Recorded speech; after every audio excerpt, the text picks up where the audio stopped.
Welcome everyone to tonight's meeting. I'm going to start by acknowledging that we are on the unceded traditional territory of the Quetzal Nation, and that in this room there are different views, different ways of expression, different emotional intensities, and different roads that lead to conclusions. May we combine clarity of mind with kindness of heart, and may we be impartial without bending to strong personalities. May we sacrifice self-interest for the good of the whole, and may we do our work with love and clarity of vision for the benefit of those that we represent. And with that, we will call this meeting to order. Are there any late items tonight, Ms. McWilliam? No? Okay. We'll move on to approval of the agenda, that tonight's agenda be approved as circulated. Mover, seconder, any discussion? All those in favor? Motion carries. And June 9th regular council meetings be adopted as circulated. All right, all those in favor? And we will move right along here to the report of the Chief Administrative Officer. Mr. DeVerti, over to you. Thank you, Mayor Staples. So the Coronation, Queens and Ypres bike lanes, the construction has now moved on to Coronation Avenue.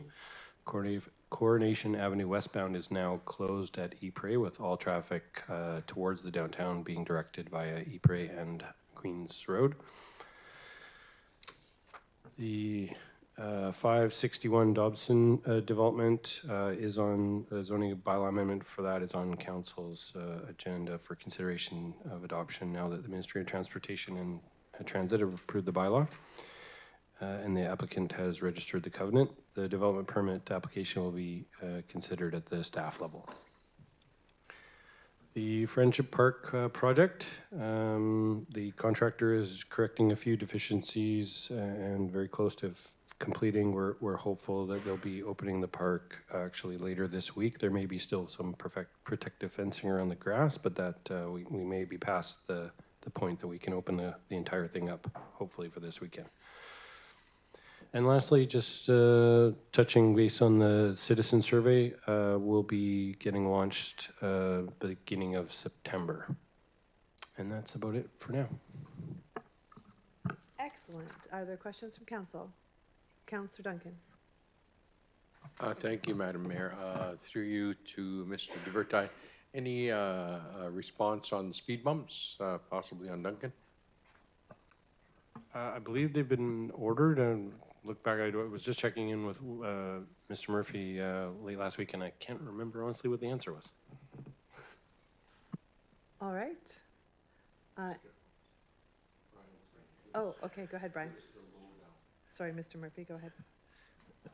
Yes, through the mayor to Councillor Duncan. So for traffic calming measures on Duncan Street for the Rainbow Crosswalk across from the Duncan Garage. So still planning to go ahead. We're just waiting on, or we were last week, waiting on one more contractor quote. And then once we have that or not a response on that, then we can award. And so the work should be proceeding soon. It's not actually speed humps anymore. And that was due to concerns from the fire department about slowing down their response on what is an active response route for them on Duncan Street. So the new design has traffic calming medians, which will be installed on either side of the crosswalk to slow traffic, and then we will still also be installing the pedestrian activated flashers as well. So those components will come separately, but hopefully coming soon. Excellent. Any other questions for Mr. DeVerti? I see no hands tonight. All right. So that we receive the report from the Chief Administrative Officer for information only. Is there a mover and a seconder? All those in favor? Motion carries.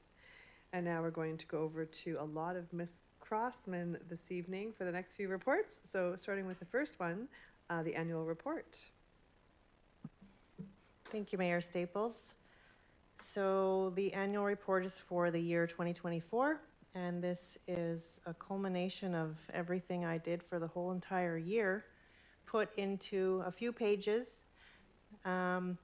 It is a requirement of the community charter that municipalities issue an annual report. It must include financial statements, a listing of permissive tax exemptions, a report in regards to services and operations, and a progress report on council's strategic priorities. So this annual report holds all those items and is up for your, to be received. All right. Are there any questions or comments? Councillor Newington? My comment is, I don't know how you keep track of everything. It's absolutely amazing. It was a very detailed report. Thank you. Yes, thank you to Ms. Crossman and everyone for all the work that you do and for putting it all together so that we can showcase it so beautifully. And so that we receive the 2024 annual report is attached to June 23rd, 2025 report from the Director of Finance. Is there a mover and a seconder? All those in favor? Motion carries. And now we'll move on to the 2024 Statement of Financial Information, and back over to you. Thank you again. And before you is another statement for 2024, and this is another legislated requirement that we have to report on the Statement of Financial Information.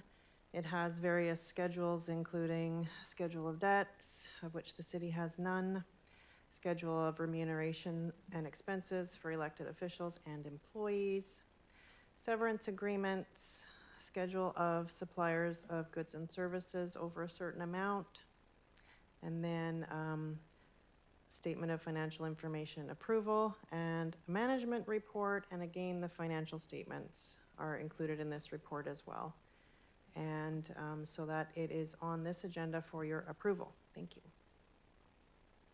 All right, are there any questions or comments for Ms. Crossman on this item?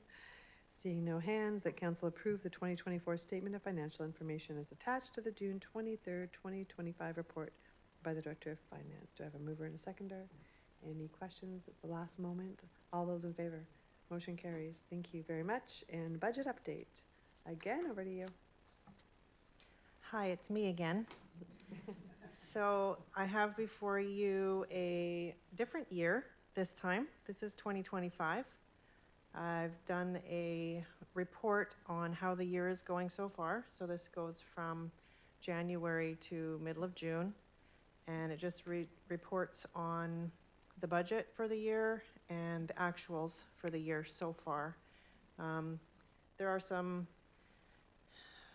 some accounts that don't, but most of the expenses are going along as planned, and we don't see any concerns in the year-to-date numbers. So this is just for your receipt.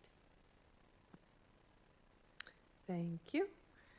Any questions? Councillor Newington, go ahead. Just so that I have it clear in my head, so if by some chance we don't use, say, all the office equipment budget, does it roll over into the next year? So to Councillor Newington, it rolls into general surplus. So general surplus is sitting there from year to year, and it's available in case of, additional items that need funding that aren't in our regular tax base. We've proposed various times to have something brought forward to council and be funded from general surplus, and that's a culmination of all the items we haven't completely spent. So we try to get it pretty close, but it's always preferable to come in slightly under budget every year, and so that's where that goes. Councillor Duncan? Thank you. Through you to Ms. Crossman. I note that this is a little more than a quarterly report. You still review all the expenditures on a quarterly basis, correct? To Councillor Duncan, yeah, I personally review all the expenditures on a monthly basis, and I send out reports to all of management on a monthly basis as well. Anyone else? All right, thank you for that update. The council received the report titled 2025 Budget Update dated June 23rd, 2025 by the Director of Finance for information only. Mover and a seconder. All those in favor. Motion carries. And one more. Climate Action Report 2024. Thank you, Mayor Staples.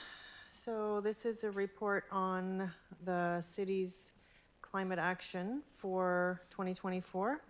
All through the year, we track our emissions by how much fuel we purchase and put through our machinery, as well as how much fuel our contractors purchase. There is a dollar value on when we track our contractors. We don't track all the little ones. Believe it's over $75,000 contract. We will ask them to report to us all of their fuel consumed. And the city is a signatory to the Climate Action Charter, meaning that we have promised to be carbon neutral every year. And by doing how we do that is we calculate how many emissions we have put out, and then we purchase carbon offsets in order to make it neutral. And the previous year, we purchased carbon offsets from the Great Bear Forest Carbon Project. And so I've got a little bit of a write-up there about what that project was about. And the city always tries to purchase carbon credits from somewhere as local as we can get. And this one is located on the central coast of BC. And so that's what we chose for the previous year. And for 2024, we plan to purchase 217 carbon credits at an estimated cost of $6,500. And the cost of these can be funded through the local government climate action program. So those are reserve funds that we have in place for these types of things, so it won't take any tax dollars. And it's fairly similar to previous years. Our emissions are up a little bit, but we did some pretty big projects in 2024, so it makes sense.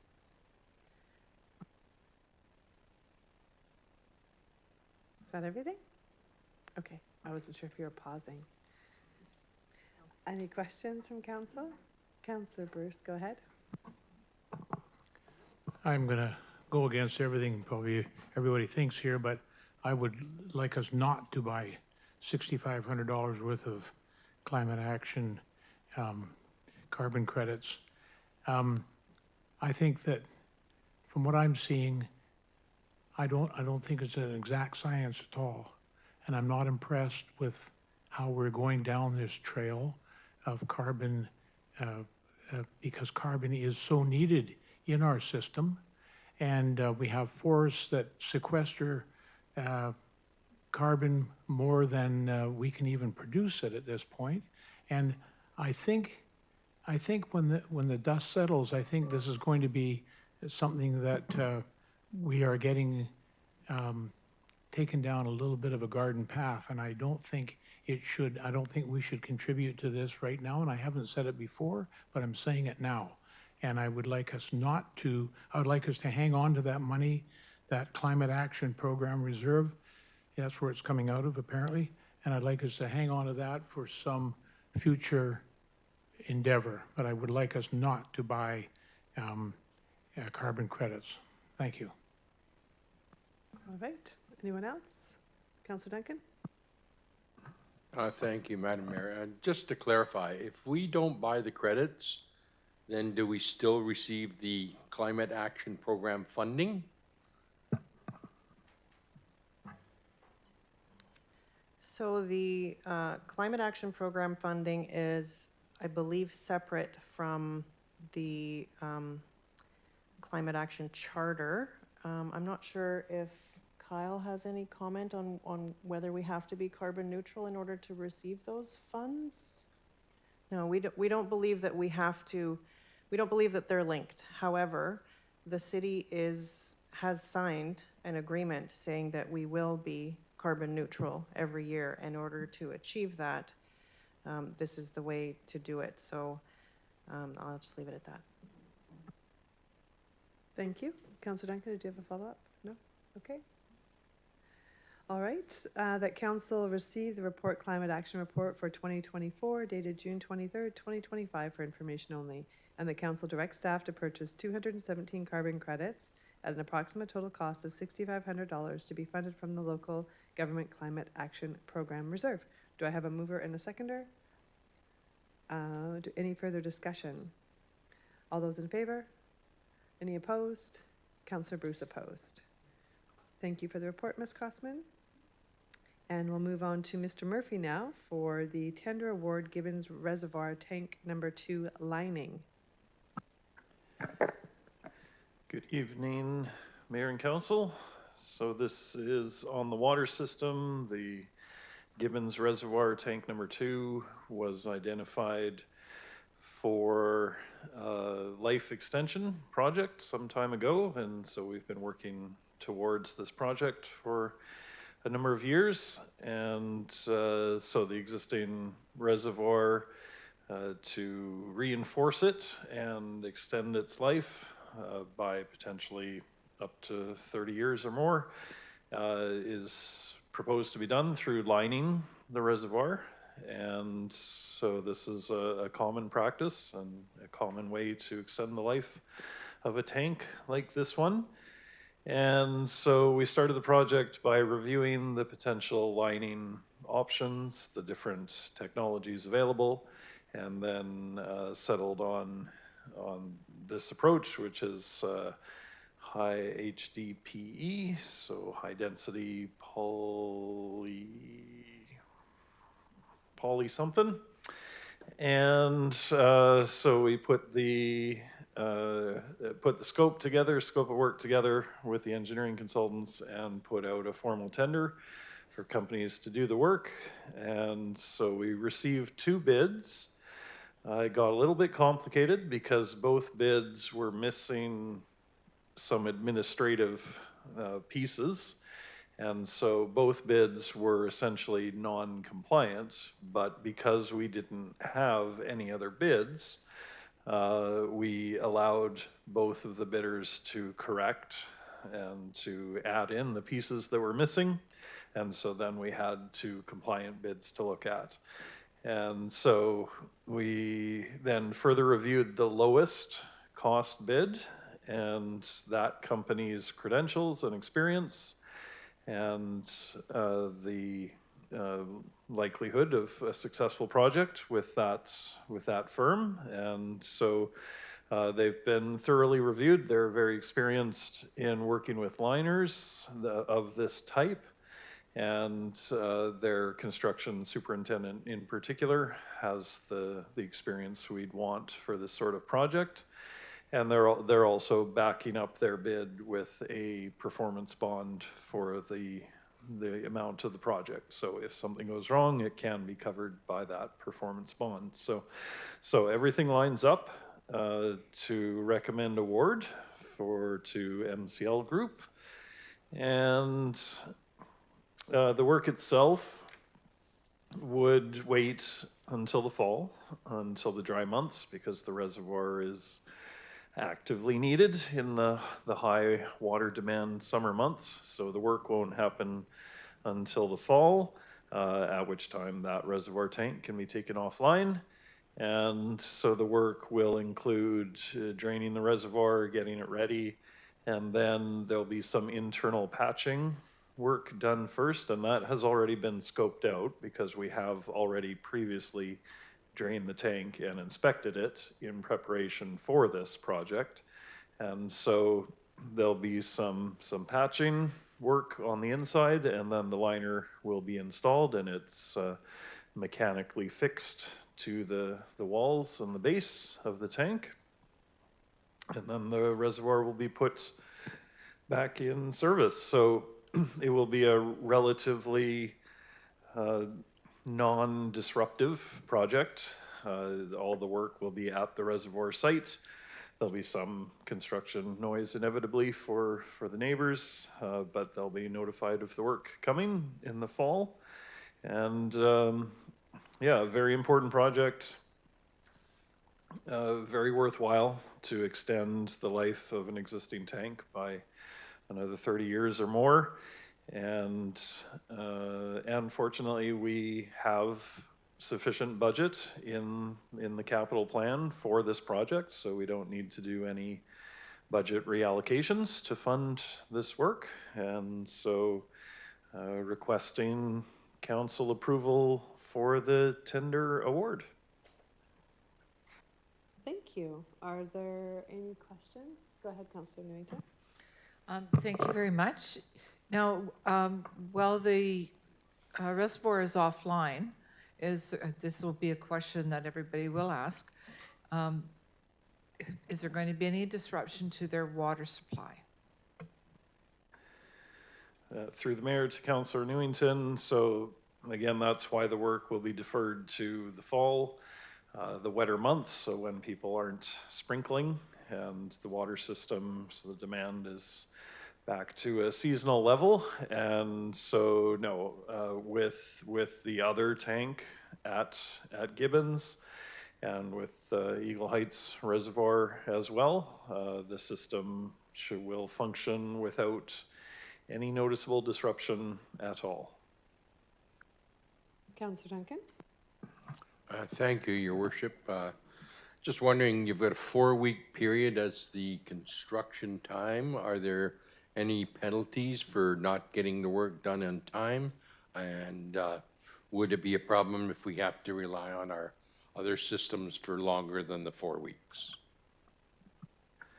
Through the mayor to Councillor Duncan, so the project will be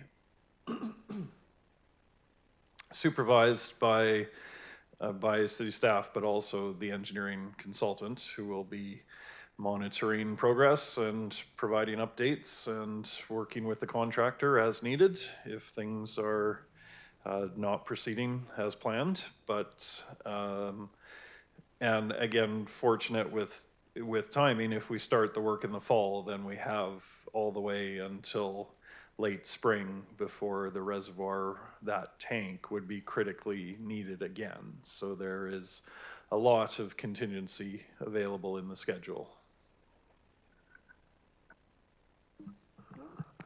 All right, thank you so much for that. And so I'll read the motion that council award the tender for Gibbons Reservoir Tank Number 2 lining to MCL Group Limited for the contract amount of $416,275 plus GST plus construction contingency as outlined in the June 23rd, 2025 report from the Director of Public Works and Engineering. Is there a mover and a seconder? Is there any further discussion or questions? Seeing none, all those in favor, motion carries. Thank you, Mr. Murphy. And we'll move to City Square Management update over to Ms. McWilliam. Thank you, Mayor Staples. We have recently been advised by the Downtown Duncan Business Improvement Area, the DDBIA, that they are not going to pursue renewing the City Square Management Agreement. We would like to extend our sincere appreciation to the DDBIA. They've been managing the square since 2023. Nope, that's not right, 2003. So it's been quite some time. And while we work through the plan for managing the use of that space, we have also been made aware that they would like to relinquish their part in the 3-party agreement we have with the DDBA, the farmers market, and ourselves, the city. So we're looking for approval to move forward on revising the existing license of occupation agreement for the purpose of excluding the DDBA from that agreement. We've already started discussions with the farmers market. That change will be effective as of July 1st. Are there questions for Councillor Newington? Go ahead. Thank you very much. Now, it's my understanding that when there is events and stuff there, that the DDBIA in the past have organized garbage cans and all that sort of stuff. Is that correct? Thank you. Yes, through Mayor Staples to Councillor Newington, they have submitted requests on behalf of the applicant to the city for any items like garbage cans or extending washroom hours, that type of thing. So going forward, those requests will now come directly to the city. Councillor Duncan? Thank you again. Is there a dispute resolution mechanism built into the existing agreement? I don't see it. I looked through. And if not, will you be anticipating putting in some sort of dispute resolution mechanism in case there's, I just think back to in the past where there was some disagreements about perhaps where one stall was or blockages, and they didn't seem to be able to resolve it internally, and and there was always talk about getting council involved. So I guess my question really is will we have a dispute resolution mechanism in the new agreement? Thank you, Councillor Duncan. As I understand it, the evolution of the market, so the board and the executive director have been able to, many times in recent years, work through any disputes that have arisen. It's not something that's come to us in recent years, but that's something that we could propose when we sit down with the BI or with the Duncan Farmers Market if they'd like to include that. Any other questions? All right, so that council authorized staff to enter into a revised license of occupation agreement with Duncan Farmers Market, April 1st, 2023 to March 31st, 2028 for the use of Duncan City Square and a portion of Ingham Street for the purpose of operating a farmers market to remove the involvement of the Downtown Duncan Business Improvement Area Society, who are no longer managing City Square effective July 1st, 2025. Mover and a seconder. Any further discussion or questions? Councillor Bruce, do you have a question? Oh, no. Okay, all those in favor? Motion carries. Thank you, Ms. McWilliam, and thank you for all the work on addressing all of the changes that will facilitate here. And we'll move on to bylaws, first, second, and third reading. Ms. McWilliam, back to you for the curbside collection bylaw. Thank you, Mayor Staples. In anticipation of rolling out the new automated curbside collection system, this bylaw brings to you changes that are necessary from, adapting our existing bylaw, which previously required residents to provide their own containers. We'll now be providing them on their behalf, and so the bylaw now includes garbage recyclables as well as the commingled food and yard waste, and also requirements for the manner in which the carts will be required to be set out on collection day, as well as other logistical items we needed to address. Thank you. Are there any questions from Ms. McWilliam at this time? Councillor Bruce and then Councillor Duncan. Thank you, Mayor.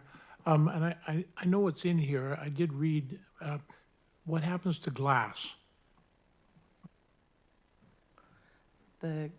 Through Mayor Staples to Councillor Bruce, the particulars about glass collection I would refer to Mr. Murphy to address, but I can say that we have included it in the bylaw as a service that is offered on a discretionary basis, and the intent is to continue that service, so continue glass collection to residents about 10 times per year.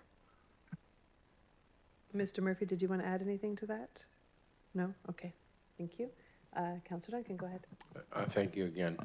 Just on the people that want to buy a tag for a new or for an extra garbage can, and I read in here it says that they have to provide their own container. What happens if our machine crushes their container, for example, or it's the wrong size, and where do we go from there? Through the mayor to Councillor Duncan. So yes, we're still offering the extra garbage bag tag service, and that's intended for residents who occasionally have extra garbage. For residents who frequently or almost every collection would need some extra volume, we are offering the option after an initial 90-day holding period, the option to request a second same cart.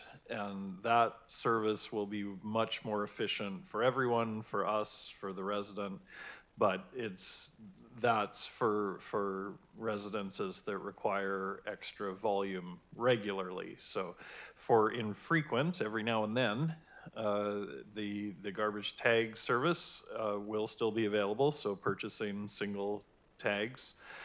And yeah, it's a little complicated with pickup. What's going to happen is, so residents are instructed that they will need to put out the extra garbage can in their own garbage can, a standard size garbage can, with the tag, and a new requirement that the materials have to be bagged and closed. And so for the actual pickup, the way it'll work is the operator with the truck and the arm will pick up the cart, the wheeled cart, and empty that. And then the operator will have to get out of the truck and tip the garbage can into the cart, and then use the arms to lift the cart again. So this is why for regular users, we will encourage getting a second cart. But so their own container will not be handled by the arms. That's why the materials have to be bagged inside that extra garbage can so that the operator can safely tip the materials into the empty cart and then use the arms to lift the wheeled cart.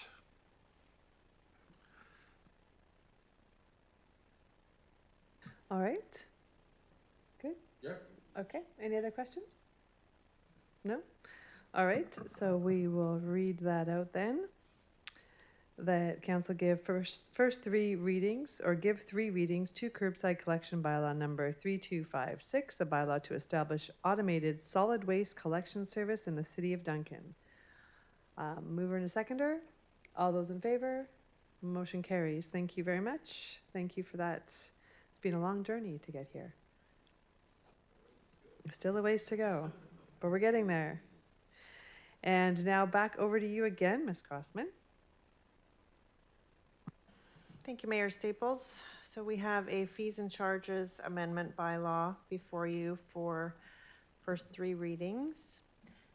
So there's two items that are made changes on this bylaw, and the first is some changes to the fees for garbage collection. As we were just talking about in the previous bylaw, we've added some fees for a second cart, and we've changed the fees for the garbage sticker to be a little bit more. And we've added fees, so you can either choose an extra cart for garbage, recycling, or organics. So you can tailor the amount of carts you have to your household needs. Secondly, we've made some changes to the access to records fees. We've removed the flat fee that we used to charge for a request, and stated that hard copies can still be provided by the city by charging the copying fee. And those are the two items on this bylaw. Excellent, thank you. Are there any questions at all on this? All right, the council give three readings to fees and charges amendment bylaw number 3212.10, a bylaw to update garbage, recycling, and organics collection fees and other miscellaneous amendments. Is there a mover and a seconder for this? All those in favor? Motion carries. Thank you. And we'll move on to adoption of bylaws. The zoning bylaw amendments, Mr. Young.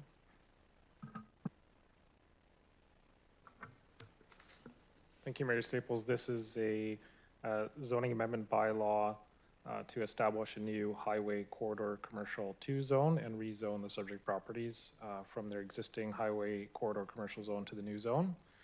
The bylaws received 3 readings and the conditions for adoption have been met. All right, are there any questions? No? The council adopt zoning bylaw amendment, bylaw number 3166.08, a bylaw to establish a new highway corridor commercial 2, zone and rezone 553, 561, and 573 Dobson Road from highway corridor commercial zone to the new HCC 2 zone. Mover and a seconder. Do you have a question, Councillor Bruce? Sorry? Yeah, I'm just concerned about the parking again with this bylaw. And I read through it, and I think it is also too light. And I think we're going to regret our decisions on our parking with both of these sections of bylaws. So that's my thought on it. I'll be voting against it. Thank you, Councillor Bruce. Is there any other council members who have a question or would like to say something? Okay, I'll call the question. I'll mover and a seconder. Did I do that? Okay. All those in favor? Opposed? Councillor Bruce opposed. Thank you. We'll move on to 8.2, Mr. Young again, for another zoning bylaw amendment. Thank you, Mayor Staples. This, the purpose of this bylaw is to establish a new Highway Corridor Commercial 3 zone and rezone the subject property to that new zone. Again, the bylaw has received 3 readings from council, and the conditions for adoption have been met. All right, are there any questions on this one? I'll read it out, that council adopt zoning bylaw amendment bylaw number 3166.09, a bylaw to establish a new Highway Corridor Commercial 3 zone and rezone 140 Trans-Canada Highway from Highway Corridor Commercial Zone to the new HCC 3 zone and the High Density Residential Zone. Is there a mover and a seconder for this one? Any discussion? All those in favor? Any opposed? Councillor Bruce opposed. Thank you very much. Are there any council members who wish to make reports this evening? Councillor Newington, Councillor Bruce. We'll start with Councillor Bruce. Thank you, Mayor. I don't have much to report, just that I attended the barbecue the other day down at the Public Works Yard, and it was fun, and it was good to talk to the people that are doing the work out in our streets and in our bylaws, and it was excellent, and it was well attended by virtually everybody, and I say thank you to our staff for doing that, and I think, you know, you can hire their backs, but you have to win their hearts, and this is part of winning their hearts, having events like that once in a while. So thank you very much. Thank you. Councillor Newington. Thank you. I seem to be a lot busier than I thought that I was going to be in this last couple of weeks, but this is great. I only have 2 things that I'd like to discuss, and one was the chamber meeting that I went to. We had a report from the CAT team, and I was saddened to hear that there have been so many deaths in the valley due to overdoses, but surprisingly, 60% of those are in the home. They are not on the street. They are sadly people that are by themselves in a home. And that was very sad news to hear. And the other happy news was that we got to go to the Pride Parade. It was great. Lots of fun, and there was a lot of staff members there, and lots of people that we knew, so that was a good time. Wonderful. Thank you. Thank you, Councillor Newington. I would just like to welcome our LGLMA, Local Government Leadership Management Association. I should have started there before using acronyms. Zara Diaz Garcia, welcome. You're here for a year, I understand, and as an intern, and we're really excited to have you here, so welcome. And if I understand correctly, Zara gets to go to different departments and work in different departments to learn sort of everything that happens in a city from a different perspective. So it's going to be a really interesting year for you, and we're happy to have you. And let's see, where have I been the last couple of weeks? It seems like it has been a crazy time. June is like December before Christmas. It's always more insane than you ever imagine it to be. And thank you, Councillor Newington, for attending to things that I could not be at, and same to you, Councillor Duncan. And Councillor Milmus, I'm not sure if you had to attend anything the last 2 weeks that I missed out, but I don't think so. And there's a few more things coming up. So thank you to all of you. We do this because we all do it together, and I just appreciate all of you so much. So thank you. And I just wanted to start, I think, on the barbecue that Councillor Bruce spoke to. It is nice to be doing those again. Amazing potatoes. One of the Public Works team brought them. They were so good. But it is good, and it's, you know, before the pandemic, we were starting to kind of move in a good direction with that, and it's nice to be heading back there finally after all this time. And thank you to staff for organizing that and for continuing to bring us together. And thank you, Mr. Murphy, for welcoming us into your domain over there. And I'd also like to let everyone know that last week, I attended a number of different prayer services and funerals for friends and people in the community. I'd like to acknowledge the passing of Elder Florence James, who many people knew. She was the VIU Elder in Residence forever. She's held language for the community. She's been a part of more things than I could imagine. And she is one of the most beautiful human beings I've ever met in my entire life. And I'm grateful to have known her for as long as I did. For all of you, anyone who knew Florence, she had just, she was strong and she was kind and generous and firm and absolutely loving. And so I attended her prayer service in Stamanis, and it's sad to see her leave us, and she gave so much while she was here, and I just want to acknowledge that. And she will be missed. I also got to go to an Indigenous grad, so I haven't been to that for a while either because of, again, changes, and it's nice to be brought back into that space. It happens in Cowichan Bay, in Calpallas Beach, and it's absolutely incredible. The grads come up on the shore in canoes and are welcomed by all their families, and it's just an incredible event. There were so many grads this year that the number is growing all the time, and yeah, it was just an incredible day. The rain held off. It was one of those stormy kind of sunny days, and yeah, it was a beautiful night. And I wish all the grads, not just there, but all the grads in our valley, there's so many grads happening right now. I know Duncan Christian School happened on the weekend as well. There was a drive, you could drive by and wave and honk, and I unfortunately was at something else and wasn't able to get over there in time, but I did see a lot of pictures. And this week is, of course, the Cow High grad and the walk up, so I'll be attending that and looking forward to seeing. I think they said they had 400 grads this year, which is a huge number from the New Quetzin Secondary. And the Premier, Premier Eby, was able to come to visit the village, which is something that we've been inviting him here for a number of years now, and it was really good to be able to share how that has impacted people. And I'm looking forward to having a follow-up discussion with him sometime in the summer. So that will be great to just sort of go over some of the stats and information and talk about that investment that through the supply and competence agreement in more villages. And so I look forward to carrying on that conversation with him, and I'll let council know when that happens. And additionally, the Pride Parade was great. It is always something. There's been a lot of hard things the last couple of weeks, and that was something that just it picked me right up. It's like it's just an event where people just seem so.